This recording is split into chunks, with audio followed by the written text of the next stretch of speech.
Magandang umaga mula sa Pag-asa Weather Forecasting Center. Ito na ating update sa magiging tayo ng panahon sa susunod na 24 oras. Kaninang 2:30 ng madaling araw ay nakalabas na ng ating Philippine Area of Responsibility itong bagyo na ating minomonitor na may local name na Igme. At itong tropical depression na ito, latest location natin as of 4 a.m. ay sa layong 520 kilometers north-northeast ng Itbayat, Batanes.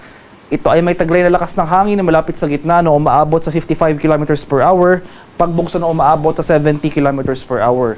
Patuloy yung paggalaw nito pahilagang kanluran sa bilis sa 35 km per hour papalayo sa ating bansa. At sa kasalukuyan, malayo na ito sa ating kapuluan, wala nang direktang epekto sa atin, pero makikita natin dito sa ating latest satellite images, itong mga makakapal na kaulapan na patuloy na umiiral sa malaking bahagi ng Luzon at ng Visayas ay ang patuloy na epekto ng southwest monsoon o hanging habagat. Kaya malaking bahagi ng Luzon, pati na rin dito sa western Visayas at sa summer provinces, makakaranas ngayong araw ng makulimlim na panahon. Sasamahan niya ng mga kalat-kalat na pag-ulan, pagkulog at pagkidlat. Pinakamaapektuhan ng habagat, ito yung pag-iral ng southwest monsoon, itong malaking bahagi na extreme northern Luzon. So sa Batanes, Bubuyin Islands, pati na rin dito sa western section ng northern at central Luzon, sa mga areas ng Ilocos Region at sa mga lalawigan ng Zambales at Bataan. Asahan natin, since ito yung mga areas na exposed or yung pinaka-exposed sa habagat, ang mataas sa tsansa ng mga malalakas at tuloy-tuloy na pag-ulan ngayong araw.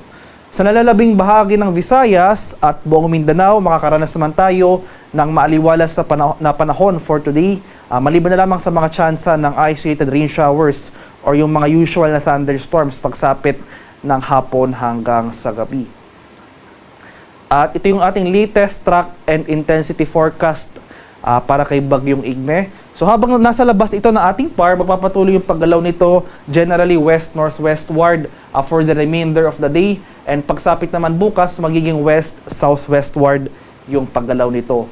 Mapapanatili ni Igme ang lakas nito bilang isang tropical depression ngayong araw, pero pagsapit bukas ay since unfavorable conditions yung location ni Igme, ay mag-weaken na ito or tuluyan ng hihina into a low pressure area. And mananatiling malayo pa rin ito sa ating bansa. At wala nang nakataas na wind signals sa anumang bahagi ng ating kapuluan. Gayunpaman, dahil sa pag-iral ng habagat, makakaranas pa rin tayo ng pagbugso ng hangin ngayong araw sa areas ng Ilocos Region, Abra, Benguet, sa bahagi ng Batanes, Bubuyin Islands, sa extreme eastern portion ng Isabela, Nueva Vizcaya at sa Zambales. Pagsapit naman na bukas, September 22, makakaranas pa rin tayo ng mga pagbugso ng hangin na dala ng habagat sa areas ng Ilocos Region, Abra, Benguet, Batanes, Bubuyin Islands, mainland Cagayan, Isabela, Nueva Vizcaya at sa Zambales. At in terms naman if yung heavy rainfall na dala ng habagat na hinahatak ni Bagyong Igme na nasa labas ng ating PAR, ngayong araw asahan natin ang heavy to intense rainfall.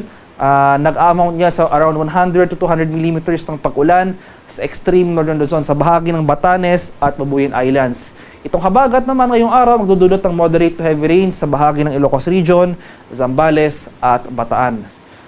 Mababawasan yung mga pag-ulan na dala ng habagat starting tomorrow sa extreme northern Luzon and most of Ilocos Region. So moderate to heavy rains pa rin, pero ang ating posibleng maranasan sa bahagi ng Pangasinan, Zambales at sa Bataan. Kaya sa mga nabanggit na lugar, patuloy tayong maging handa at alerto sa mga banta ng pagbaha at pagguho ng lupa, lalong-lalo na kung tuloy-tuloy ang pag-ulan na ating mararanasan.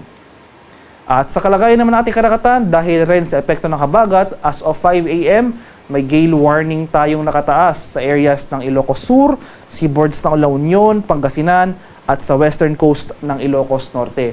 Kaya sa ating mga kababayang mangingisda at may mga maliliit na sasakyang pandagat sa mga seaboards na ito, kung maaari ay huwag po muna tayong pumalaot dahil patuloy tayong makakaranas ng maalon hanggang sa napakaalong karagatan na dala ng habagat.